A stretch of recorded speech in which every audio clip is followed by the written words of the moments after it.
ચેનલમાં નવા વ્લોગ્સમાં સ્વાગત છે મિત્રો. હું છું ગૌરંગ. અત્યારે અમે લોકો જઈ રહ્યા છીએ જંગલેશ્વર મહાદેવના મંદિરે દર્શન કરીએ અને દાદાના આશીર્વાદ લઈ જ ભાઈ આપણું છે.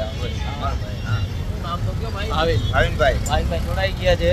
અને આજે ઇન્ડિપેન્ડન્ટ ડે 78 વર્ષ પૂરા થયા છે ને. પાછળ જોઈ શકો છો બ્લેક ઇન્ડિયન. અને અમે તો પહેલી વાર જઈ છીએ અને જંગલેશ્વર મહાદેવ તરીકે ફેમસ છે. તો કઈ જગ્યાએ જવું મેં પૂછ્યું હમણાં મિત્રોને. આથી છે ને થોડી સર્કલ થી આગળ જવું છે. પેલા આપણે ચુસ્કી માર લઈ ચા બાતો જોઈ ચા પી આવીને સવારમાં અંદર ચા ગરમ ગરમ જાય અને ઈ કઈ મજા આવે. ચાની તમે નો પીતા હોય તો પીતા નહીં, અમે તો પૂછા કે પી છે વર્ષોથી. ચાની ચુસ્કી માર લઈ પછી મહાદેવના દર્શન કરાવી આગળ કઈ જગ્યાએ આવેલું છે અને જોઈ આપણે પહેલી વાર જઈએ ને. ચાલો તમારી ચા આવી ગઈ છે આપણી જૂની જગ્યાએ જ્યાં પીધી હતી છે ને સોમનાથ ચામાં. ચા પી લઈ 80 ફૂટનો રોડ અને અહીંથી અમે જો ટર્ન મારી ત્યાં ટર્બો ગેટ કરીને છે ને ત્યાં આગળ જવાનું છે. આખો ઇન્ડસ્ટ્રીઝ ઝોન એરિયો છે જોઈ શકો છો. આ રોડ આખો પૂરો કરવાનો પછી રાઈટ બાજુ ટર્ન મારવાનું છે. મારા એક મિત્રોએ જે એડ્રેસ આપેલું છે તમે જોઈ શકો છો. આ રાજકોટનો આખો ઇન્ડસ્ટ્રીઝ ઝોન છે. મોટા મોટા કારખાના અહીંયા આવેલા છે. 6 વાગ્યા છે 10:30. મિત્રો જોઈ શકો છો આખો વ્યૂ. મિત્રો જો આ બોર્ડ આવી ગયું છે જંગલેશ્વર મહાદેવ જવાનો રસ્તો. આ રસ્તો છે અને આખો રોડ પૂરો કર્યો ને છેલ્લે બોર્ડ આવ્યું છે જાય છે જંગલેશ્વર મહાદેવના રસ્તે. આખું ગ્રીનરી છે જોરદાર જોઈ શકો છો વ્યૂ આખો. જંગલેશ્વર મહાદેવના મંદિરનો આખો વ્યૂ જો આખો. અને અહીંયા છે મંદિર ગાડી રાખી દીધી છે જોઈ શકો છો જંગલેશ્વર મહાદેવ. ચાલો અંદર જઈએ આપણે દર્શન કરાવી દઈએ મહાદેવના. બહારનો વ્યૂ જુઓ મિત્રો. આપણી સાથે એમના મહંત છે. અને શું નામ છે તમારું? તમારું નામ? તો અમારા આ મંદિર જંગલેશ્વર મહાદેવના મંદિર વિશે અમારા વ્યુઅર્સને જણાવશો? કેટલું જૂનું મંદિર હશે? પ્રમાણે 400-500 વર્ષ જૂનું કહેવાય છે લોકવાયકા પ્રમાણે ને. આપણી પાસે કોઈ એનું પ્રમાણ કે આપણી કોઈ હાજરી હોય નહીં. અને સ્વયંભૂ અને આચમણા મુખનું, જેને આચમણું મુખ ગુજરાતીમાં કહેવાય, બાકી પશ્ચિમ મુખ કહેવાય. બરોબર. અને દાદા તીર માથે બેઠા છે. દાદા તીર માથે બેઠા છે. ઓકે. આખો મંદિરનો ઓટોનો આકાર જોવો એટલે જેને તીર કયો બાણ કયો, બાણ માથે દાદા બેઠેલા. અને મંદિરની સામું પાતાળ ગંગા હરવાની છે. ન્યાય પણ બોર્ડ મારેલું છે. ગમે એટલું પાણી ઉડેશો અથવા ભરો તો એમાંથી પાણી ઘટતું નથી. 24 કલાક જોવાવાળા હો વર્ષથી જોવે છે પણ પાણી અવિરત દાદાની સામું જ છે. પછી જંગલેશ્વર મહાદેવની મંદિરની સામે 150 બીલીના ઝાડ વાવ્યા છે. 150 બીલીના? અને બીલીનું વન બનાવ્યું છે. કદાચ આટલા પ્રગણામાં ક્યાંય ન હોય તો પેલું પછી જંગલેશ્વર મહાદેવ 150 બીલીના ઝાડ. અને મહાદેવનો અતિ પ્રિય છે ને પાછા. કોઈ પણ ને બીલી જોતી હોય ચડાવવા વાળાને કે વેચવા વાળા તો વિના ચંકોસે લઈ જાય, કોઈ પણ ચાર્જ વગરનું. ચાર્જ વગર. પછી અમારે જંગલેશ્વર મહાદેવની અંદર બેનું જણ કેતા પુરુષ કે છોકરાઓ કોઈ પણ ને મનાઈ નથી દાદાની પૂજા કરવા જઈ ન શકે. મહાદેવ તો ભોળાનાથ જ છે. બેનું દીકરી જઈ શકે અને પુરુષો પાટલું પહેર્યું હોય, ધોતી પહેર્યું હોય, બરોબર, બાળકો હોય તો પણ એ દાદાની પૂજા કરી શકે. મહાદેવ તો ભોળાનાથ છે. અને એડ્રેસ તમારું મંદિરનું આપી દો કોઈને આવવું હોય ને અમારા વ્યુઅર્સને પણ દર્શન કરવા આવવું હોય. ઓકે. તો નેશનલ 8 નંબર હાઈવે કહેવાય છે. ત્યાં બંસીધર વેબ્રિજ છે. બંસીધર વેબ્રિજથી મીરા ઉદ્યોગ થઈ અને સીધું આજી નદીમાં આવાય જંગલેશ્વર મહાદેવ. અને આમ આજી જીઆઈડીસીમાંથી આવે તો પણ આજી નદીમાં જવાય. બેયની વચ્ચે છે અને નદી વચ્ચોવચ્ચ જેમ રામનાથ દાદા બેઠા એમ જંગલેશ્વર મહાદેવ નદીમાં જ બેઠા છે. અને આચમણું મુખ છે અને પશ્ચિમ મુખ છે. એમનું કાર્ડ આપણે મૂકી દઈશું. જો હાઇલાઇટ થઈ રહ્યું છે આ નંબર છે અને કાર્ડ મૂકી દઈશું ડિસ્ક્રિપ્શનમાં ને એમાં નંબરમાં. જંગલેશ્વર મહાદેવ જોઈ શકો છો. મહાદેવ બિરાજમાન છે. અતિ પૌરાણિક મંદિર છે મિત્રો. દર્શન કરાવી છે જોઈ શકો છો મહાદેવ.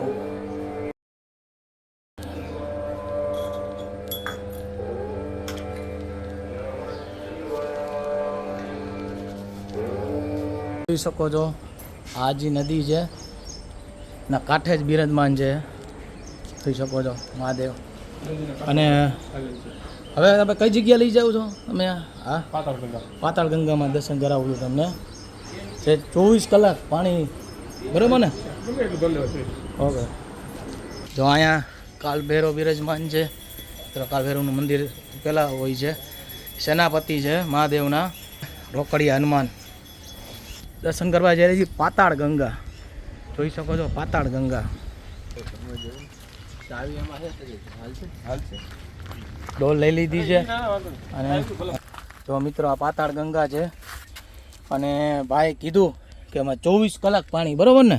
અને જો ડોલ ભરી જઈ, હમણાં ખાલી કરશું ને પાછું ભરાઈ જાય. અને પાણી જો ચોખ્ખું, જો પવિત્ર ભરી એવું છે પાણી. અહીંથી નદીમાં વહી જાય ને, પાણી ખૂટતું નથી એમ ને? જો આ પાણી આખું નાખી દીધું ને 24 કલાક, બરાબર ને? અને એકદમ ચોખ્ખું પાણી છે, જોઈ શકો છો. અને ઘણા સમય ત્યાં છે ને સાહેબા? હે, ઘણા સમય ત્યાં છે ને? તમે જોઈ શકો છો. રાજકોટમાં આવેલું છે. કઈ જગ્યાએ આવેલું છે ડિસ્ક્રિપ્શનમાં તમને ડિટેલ બધી મળી જશે. અને હમણાં તેજસભાઈ તેજસભાઈ પાણી આમ કાઢ્યું છે, નાખી દીધું. વાહ, હળવે પાવાનું નથી આપણે, ખાલી કરે છે પાછા. જો ભાઈ એટલે આમ નીચે મોટર મૂકો તો આમ જો મિત્રો એટલું ને એટલું પાછું ભરાઈ જાય. જો ભાઈ બસ હવે થાકી ગયા. બહુ પાણી નીચે જોરથી કાઢીને લેને ખબર. આજ તેજસભાઈ અને ભાઈ બંને પાણી કાઢ્યું ને જો પાછું ભરાઈ ગયું છે. નીચેથી પાણીનો પ્રવાહ નીકળી રહ્યો હોય, બરોબર? ક્યાંથી આવ્યું કોઈને ખબર નથી. ઓહો ભાઈ કુદરતનો આમ અનોખો નજારો સાથે આમ કહી શકીએ ને કે મહાદેવનું આ જગ્યા છે. અને સાથે આમ ખબર નથી કોઈને ક્યાંથી પાણી નીકળે છે. જો અને પાતાળ ગંગા તરીકે ફેમસ છે, વર્ષો જૂની જગ્યા છે મિત્રો. અને પાણી છે ને એકદમ ચોખ્ખું. અમે આવ્યો હતો તમે વિડીયોમાં જોયું હતું, હલાવ્યું છે ને થોડુંક માટીની મિક્સ થઈ ગયું છે, બાકી જો પાછી ભરાઈ ગયું છે. અને ક્યાંથી પાણી નીકળે છે હજી કોઈને ખબર નથી આ જગ્યામાં. ભાઈ મિત્રો હવે થોડી આમ ખાલી કર્યું ત્યારે પાણી નહોતું નીકળતું. જો આજે પ્રવાહ પાણીનો નીકળે છે. જો ભાઈ કુદરતનો આમ અનોખો નજારો સાથે આમ ચમત્કારી જગ્યા કહી શકીને મહાદેવની જગ્યા. આ જગ્યાએ મને લાગે મહાદેવ બિરાજમાન છે મિત્રો. પાતાળ ગંગા છે. હા જો, હા ભાઈ અમારે ટીંગાઈ ગયા. હાલા ભાઈ પડશો. જો પાણામાં પગ મૂકી દો. અહીંયા પાતાળ ગંગા છે. અને ભાઈ કીધું અહીંયા જંગલેશ્વર મહાદેવ અને ભૂતનાથ મહાદેવ બિલ્લી 1 125 વૃક્ષ ને કેટલા વૃક્ષનું 101. જો આખું વૃક્ષ 125 બિલ્લી વૃક્ષ છે. એનો આપણે વિડીયો કવર કરી લઈએ મિત્રો. ચલો હવે અંદર. જો આ બિલ્લીના ભાઈ કીધું ને 101 બિલ્લીના ઝાડવા જુઓ. આ બાલાજીનું મંદિર છે, જોઈ શકો છો ભાઈ. અને ચારે બાજુ આ બિલ્લીના ઝાડવા છે, બિલ્લીના વૃક્ષો છે, જોઈ શકો છો ભાઈ. જંગલેશ્વર મહાદેવ અને ભૂતનાથ મહાદેવ એના સેનાપતિ મહાદેવના જોઈ શકો. આજુબાજુ વ્યૂ તમે જુઓ. પાછળ નદી વહે છે, નદીના કાંઠે જ બિરાજમાન છે મહાદેવ, જંગલેશ્વર મહાદેવ. અત્યારે અમે આવ્યા છીએ જંગલેશ્વર મહાદેવના મંદિરે. અને પાતાળ ગંગા પાસે એક ઝાડ આવેલું છે. ઝાડ વિશે અમે જાણ્યું ને ભાઈ કીધું કે આ ઝાડવાનું નામ શું છે? શિવ જટા તરીકે ઝાડવું છે. કોમેન્ટ કરજો ક્યાંય કોઈ જોયું હોય તો. આ અને નામ આ કહેવાય છે ભાઈના હિસાબે. બીજું કે આમાં વર્ષે એક જ વાર ફૂલ આવે છે ને, આ ફળ આવે છે આમાં ફૂલ આવે ને મિત્રો એક જ વાર. અને ફૂલ બહુ મોટું થાય છે ને,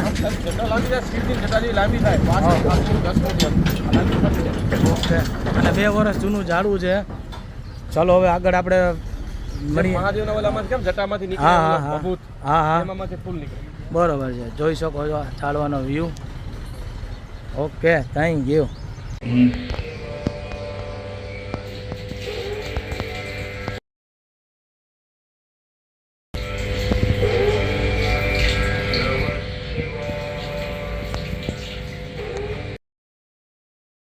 મિત્રો અત્યારે હું આવી ગયો છું જંગલેશ્વર મહાદેવના મંદિરે અને મહાદેવના તમે દર્શન કરાવું જોઈ શકો છો. આ મહાદેવ બિરાજમાન છે, લાવો દર્શન કરાવો. જેથી થાય કરાવું. આ મહાદેવનું મંદિર છે, 500 વર્ષ જૂનું મિત્રો મંદિર છે, જોઈ શકો છો. અને આખો વ્યૂ મંદિરની અંદરનો. મિત્રો જો આ નિશાની જે દાદાએ વાત કરીને કે કરાચીમાં રહેતા હરજીભાઈ મક્કનજીભાઈ ખખર નામના વ્યક્તિ મહાદેવે એમને પ્રસન્ન થયા હતા ને, આ એક નિશાની રૂપે જો અમને આ રીતે છે આ યાદી પૂરતું.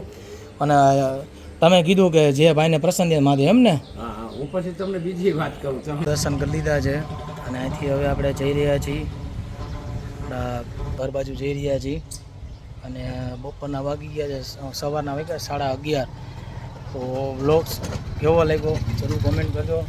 વિડીયો ગમે તો લાઈક કરજો, શેર કરજો, આપણી ચેનલને સબસ્ક્રાઈબ કરજો. નવો વિડીયો સાથે એવી જગ્યામાં જો ત્યાં સુધી જય માતાજી, જય જલારામ.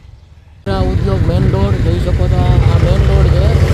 ત્યાંથી સીધો રોડ પૂરો થાય ને એટલે જમણી બાજુ ટર્ન મારો ને ત્યારે મહાદેવનું જંગલેશ્વર મહાદેવનું મંદિર આવે છે. એટલે આ છે કોઠારીયા રોડ. જો આ છે કોઠારીયા રોડ આખર તમે જોઈ શકો છો. અહીંથી એન્ટ્રી કરો, હીરા ગૃહ ઉદ્યોગ વાળો આવી જશે. બંસીધર વે બ્રિજ ટર્ન મારો ને આ બંસીધર વે બ્રિજ, ત્યાંથી મીરા ઉદ્યોગ રોડ એ જમણી બાજુ જંગલેશ્વર મહાદેવનું મંદિરના આ હાઈવે ટચ છે. હાઈવે વાલો અમદાવાદ હાઈવે છે મિત્રો. ત્યાં બોર્ડ આવેલું છે મહાદેવનું, જો જંગલેશ્વર મહાદેવનું બોર્ડ.